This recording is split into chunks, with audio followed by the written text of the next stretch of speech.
खास मुलाकात केलांचल टाइम्स की खास पेशकश। सर्वश्रेष्ठ सांसद का अगर हम लोग बात करेंगे तो भागवत झा आजाद जी ही कह रहे हैं। आजाद जी ने जो काम शहर को दिया, जो नाम शहर को दिया, उसके बाद कोई सांसद ऐसा नहीं हुआ है जो उतने बड़े काम को भागलपुर में ला सका। भागलपुर के जो लोग हैं ये पैसे पे चुनाव नहीं करते हैं। केलांचल टाइम्स की बड़ी कवरेज देखी आपने। वहीं केलांचल टाइम्स ने भागलपुर चैम्बर ऑफ कॉमर्स के अध्यक्ष संजीव कुमार शर्मा उर्फ लालू शर्मा से मुलाकात की। आपने जो अभी एक वीडियो देखा है उसमें लालू शर्मा ही बोलते नजर आए थे और उन्होंने किस तरीके से कहा ये आपको आगे पूरे वीडियो में दिखाएंगे। जैसा कि आप सभी को पता है कि लोकसभा 2024 के चुनाव नजदीक है और इसी सिलसिले में आज हमने संजीव कुमार शर्मा से मुलाकात की और उनसे जाना, उनके नजरिए को जाना है कि भागलपुर का विकास अब कितना हुआ है और 2024 में वो भागलपुर को किस तरीके से देखना चाहते हैं। देखिए खास बातचीत। स्वागत है सर आपका। Thank you sir. 2024 में लोकसभा चुनाव होना जी। भागलपुर लोकसभा के बीते 5 साल के कार्यकाल को आप अपने नज़र से, मतलब चैम्बर के नज़र से कैसा रहा? देखिए, भागलपुर लोकसभा की जब बात की जाएगी तो देश के प्रधानमंत्री जी के माध्यम से बहुत से काम हुए हैं। काम जो हुए हैं उसमें काम में जैसे रोड का काम है, अच्छा काम हो रहा है। नेशनल हाईवे का काम हो रहा है, ये काम तो हुए हैं। स्मार्ट सिटी जो काम हुआ है केंद्र सरकार का, वो लगभग भरोसे के काबिल नहीं है और उसमें भ्रष्टाचार बहुत बड़ा हुआ है। ये यहाँ की सब जनता और यहाँ के सब लोग मानते हैं, यहाँ के नेता भी मानते हैं, विधायक सांसद भी मानते हैं कि स्मार्ट सिटी में जो है भागलपुर को कुछ बहुत अच्छा नहीं मिला, खर्च के अनुपात में कुछ नहीं मिला। स्मार्ट सिटी भी दिया, प्रधानमंत्री जी ने कई योजना भी दी, समानांतर गंगा पुल भी दिया, लेकिन प्रधानमंत्री जी का जो एक वादा था हवाई सेवा, जो भागलपुर की प्रमुख जरूरत है, वो नहीं मिली। एक सुपर स्पेशलिस्ट अस्पताल बोल के दिया गया है, लेकिन वो कितने वर्षों से बन रहा है और बन ही रहा है। कब बनेगा, कब उसमें इलाज प्रारंभ होगा, ये सरकार का कोई नेता आज तक बताया नहीं। तो हम लोग क्या खुशी बोले और या गम बोले, आधा आधा है। सीधी सी बात है कि सरकार ने आधा दिया है, आधा नहीं दिया है। उसके बाद अगर बोले तो गंगा जो सुल्तानगंज में पुल गिरा, इसका सारा का सारा जो कारण है वो भ्रष्टाचार है। और उस भ्रष्टाचार में अगर केंद्र की जांच एजेंसी सही से जांच करे तो हमको लगता है कि बिहार सरकार से ज़्यादा तो जो है केंद्र सरकार के लोग उसमें दोषी पाए जाएंगे। वो भागलपुर को 30 साल पीछे ले गया। वो निर्माण हो जाता तो भागलपुर की जनता को एक बहुत बड़ी सुविधा हो जाती। नहीं हुआ, उस पर सब राजनीतिक दल ने चुप्पी साध ली। कारण सबका कुछ न कुछ आपसी है। यही हालात जब सृजन घोटाले में हुआ तो शहर पीछे गया, यही हालात इस घोटाले में है तो शहर पीछे गया। तो क्या दिया नहीं दिया, लेकिन शहर को जो भी दिया उसकी जितना वादा किया था उससे आधा ही दिया है, ये तय है। भागलपुर के 5 साल तक सांसद रहे अजय मंडल जी, इनके कार्यकाल को आप किस नजरिए से देखते हैं? देखिए, अजय मंडल जी जो है बेसिकली ग्रामीण प्रवृत्ति का इंसान है और अजय मंडल जी लगातार, इसमें कोई शक नहीं है कि लगातार काम करते हैं। और जब हम लोगों ने हवाई सेवा के लिए आंदोलन किया था उस समय अजय मंडल जी ने बहुत सहयोग किया। हम लोगों के दिल्ली भी गए और गडकरी साहब से समझिए या निशिकांत दुबे जी तो उनके भाई ही हैं, उन लोगों से बोल के समझ के सरकार, बिहार सरकार से समझ के काम तो उन्होंने बहुत ला के दिया शहर को। आज जो विकास के काम हो रहे हैं उसमें वो लगातार मेहनत कर रहे थे और काम करवाए भी हैं, लेकिन बात है कि वो इतने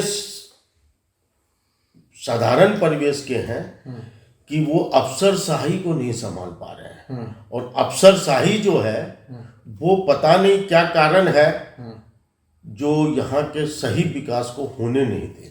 तो इसमें ये क्या कहते हैं, आरोप किन पर लगे? इस सारे काम में बाधाओं के लिए क्या सांसद जिम्मेदार हैं? नहीं, सांसद जिम्मेदार नहीं है, सरकार जिम्मेदार है। सांसद इसलिए जिम्मेदार नहीं हो सकते क्योंकि सांसद तो किसी भी क्षेत्र में विकास की योजना ला सकते हैं। सांसद को ठेकेदारी बांटने का या सांसद को धरातल पे जाके काम करवाने का जिम्मेदारी नहीं होता है। तो जिम्मेदारी तो अगर देखी जाए तो केंद्र सरकार के पदाधिकारी, अधिकारी और बिहार सरकार के अधिकारी की है। और इन लोगों ने, दोनों सरकारों के अधिकारियों ने पूरी विफलता यहाँ पे साबित की। अगर हवाई जहाज भागलपुर से दिल्ली फाइल पहुंचे और पटना में ही फाइल इतने वर्षों से पड़ी है, तो चाल क्या है? ये पटना की खराब है कि दिल्ली की खराब है? राजधानी है या जनरल है? तो ये दोनों सरकारें के अधिकारी दोषी हैं, ना तो इसमें सांसद दोषी है ना विधायक दोषी है। विधायक जी भी काम करवा के ला देते हैं, योजना पास हो जाती है, यहाँ के अधिकारी नहीं होने देते हैं। सांसद भी ला देते हैं लेकिन यहाँ के अधिकारी नहीं हो। तो ये अधिकारी किनके इशारे पे चल रहे हैं? अगर यहाँ उच्च न्यायालय का खंडपीठ नहीं हुआ तो उसमें सांसद क्या करेंगे? सांसद ने सरकार तक बात पहुंचाई। भागलपुर घोषित रूप से उप राजधानी हुआ था लेकिन आज तक उसको सरकारी मान्यता नहीं मिली। तो क्यों नहीं मिली? इसमें सांसद के हाथ में पावर रहे या विधायक के रहे तो हम लोग जाके उनका पैर पकड़ के, हाथ पकड़ के लिखवा लें। ये देना अधिकारियों का काम है। तो पूरी तरह से अगर देखा जाए तो बिहार और भारत दोनों की सरकार ने भागलपुर के साथ छल किया। विकास के मामले में सांसद को 1 से 10 के बीच में कितना नंबर मिलेगा? 7 नंबर तो निश्चित है। 3 नंबर में उनकी चली नहीं, ये तय है। प्रयास उन्होंने भी अच्छे किए, बड़े किए। एक प्रयास में तो हम लोग उनके साथ भी गए थे हवाई सेवा में। भारत के जो मंत्री हैं सिंधिया साहब, उनके चेंबर में उन्होंने खुद उस दिन कहा था कि ये महाराजा का वचन है, हवाई जहाज भागलपुर से अवश्य उड़ेगा। तो अब उसमें तो सांसद को तो 100 नंबर मिल गए। अब सिंधिया साहब ने नहीं उड़ा पाए या बिहार सरकार का क्या उसमें खामी? जैसे आपको मैं बताता हूँ, लोग कहते हैं कि यहाँ पे हवाई अड्डा छोटा है या उसमें बड़ा जहाज उतरने का नहीं है। एक बार हम लोग भागलपुर के इसी काम के लिए पड़ोसी सांसद भागलपुर के लाल निशिकांत से मिलने गए थे। निशिकांत जी चूंकि शिक्षाविद व्यक्ति है, हम लोगों ने उनसे बड़ा आग्रह किया, भैया आपने शहर में जन्म लिया, आपने शहर में सब कुछ किया, ये हवाई जहाज क्यों नहीं होता है? तो उन्होंने सारी संभावनाओं को टटोलते हुए एक बात कही थी कि अगर जो अलीगंज साइड में आकाशवाणी है, क्षेत्र है, उसकी जमीन है, वो सारी जमीन अगर हवाई अड्डे को दे दी जाए और हवाई अड्डे में आकाशवाणी का क्षेत्र लाके विस्तारित कर दिया जाए तो ये समस्या समाप्त हो जाएगी। एक को लैंड मिल जाएगा, एक के पास लैंड चाहता है और एक को लैंड की दिक्कत है। लेकिन ये संभावनाएं तो सरकार तलाशेगी, सरकार के अधिकारी वो आते हैं और वो बोलते हैं कि ये आपका छोटा सा इसमें नहीं बन सकता है। तो दूसरा सब्स्टिट्यूट जो है उस पर बात नहीं हो रही और सब्स्टिट्यूट फिर लोग जानबूझ के ऐसा सामने लाते हैं कि वहाँ जो विवादित हो या जो वैसा पानी क्षेत्र हो वो लाते हैं। तो ये दूसरी एक बात आई थी, ये बहुत जमाने पहले भी आई थी। और जब यहाँ के विधायक थे, मंत्री रहे, चौबे जी भी थे, अश्विनी चौबे जी जो आज केंद्र में मंत्री हैं, तब ये बात आई थी कि भागलपुर के जो बड़े बड़े कार्यालय हैं, जिसमें जैसे डीएम आवास है, एसएसपी आवास है, डीडीसी आवास है और इनके कार्यालय भी। तो कुछ बड़े कार्यालय और कुछ बड़ी सरकारी ऑफिस पुल के उस पार निर्माण की जाए दक्षिण क्षेत्र में। उससे क्या होगा कि दक्षिण क्षेत्र में जब सरकारी कार्यालय जाएंगे तो लोग उस क्षेत्र में भी रोजमर्रा के काम से जाएंगे। जब रोजमर्रा के काम से लोग उस क्षेत्र में जाएंगे तो उस क्षेत्र का विकास स्वतः हो जाएगा। लेकिन क्या है कि ये 1.5 किलोमीटर के दायरे में टोटल बड़े अधिकारी, टोटल बड़े अफसर, टोटल बड़े जिम्मेदार लोग रहते हैं। सर्किट हाउस है तो यही है, सीनियर पुलिस कप्तान है तो यही है, कमिश्नर है तो यही है, डीआईजी है तो यही है। तो उसके कारण विकास पूरी तरह से बिखर नहीं रहा, मतलब फैल नहीं रहा। आप एक में से 1 से 10 के बीच में 7 नंबर दे जी। देश आजादी के बाद आज तक भागलपुर लोकसभा के जो सांसद रहे उनमें से सबसे बेहतर किनको माने? देखिए, ऐसे तो भागलपुर में बनारसी लाल जी झुंझुनवाला हम लोगों ने देखा नहीं है, लेकिन इतिहास में पढ़ा है। वो सांसद थे यहाँ, मारवाड़ी समाज से आते थे। लेकिन सर्वश्रेष्ठ सांसद का अगर हम लोग बात करेंगे तो भागवत झा आजाद जी ही कह रहे हैं। आजाद जी ने जो काम शहर को दिया, जो नाम शहर को दिया, उसके बाद कोई सांसद ऐसा नहीं हुआ है जो उतने बड़े काम को भागलपुर में ला सका। जैसे एनटीपीसी है, टेलीफोन एक्सचेंज है, विक्रमशिला पुल है, बहुत सी ऐसी चीज़ें हैं जो आज़ाद जी के प्रयास से आई थी। आज़ाद जी के बाद कोई प्रयास बहुत गंभीर नहीं हुए। इस बार जो है पिछले 7-8 साल से फिर गंभीर प्रयास प्रारंभ हुए और उसका रिजल्ट हुआ कि स्मार्ट सिटी भी आई और समानांतर पुल भी आया और एनएच भी आया और रोड स्टेट वे में भी रोड में अच्छा काम आया है। लेकिन फिर भी वो जो आज़ाद जी ने जो मिल का पत्थर खड़ा किया है उसके पासिंग में तो कुछ भी नहीं है। अगर आज़ाद जी जिंदा रहते तो भागलपुर उपराजधानी भी होता, भागलपुर शहर में उच्च न्यायालय भी होती और भागलपुर हवाई सेवा से जुड़ा भी होता।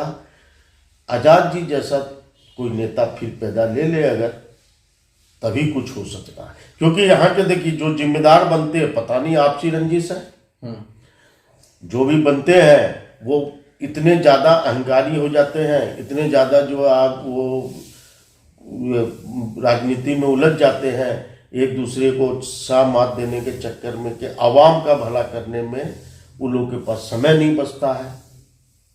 तो आज़ाद जी की सोच तो थी, लेकिन आज़ाद जी के स्वप्न को कौन पूरा करता है ये तो अब 24 बताएगा। 24 क्या लगता है 24 में अजय मंडल को टक्कर कौन दे सकता है?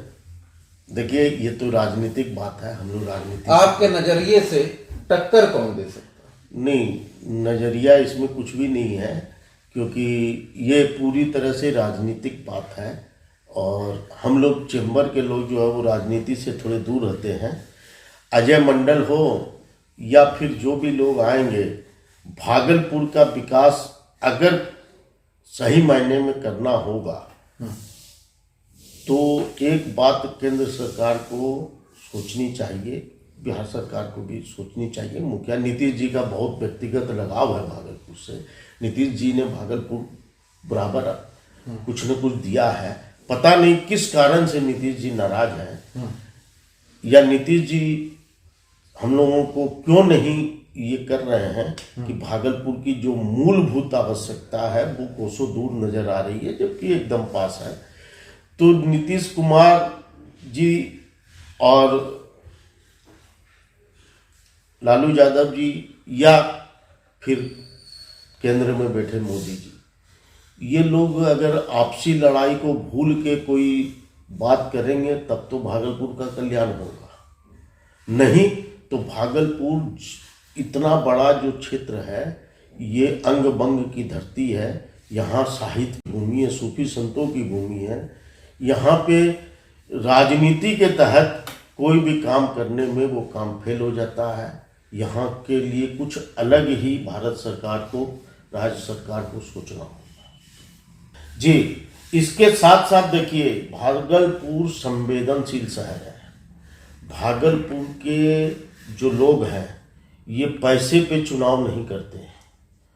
इसका उदाहरण मैं आपको बता सकता हूँ, जबकि आज चुनाव इतना खर्चीला हो गया है, बहुत खर्चा हो रहा चुनाव में। सुनते हैं कि लोग वार्ड पार्षद में भी बड़े बड़े खर्चे करते हैं, फिर भी भागलपुर शहर में पीछे जो चुनाव लास्ट हुआ, किसी समय हुआ था अगले साल, उसमें डिप्टी मेयर उप महापौर के पद पे प्रोफेसर सलाउद्दीन आसन खड़े हुए।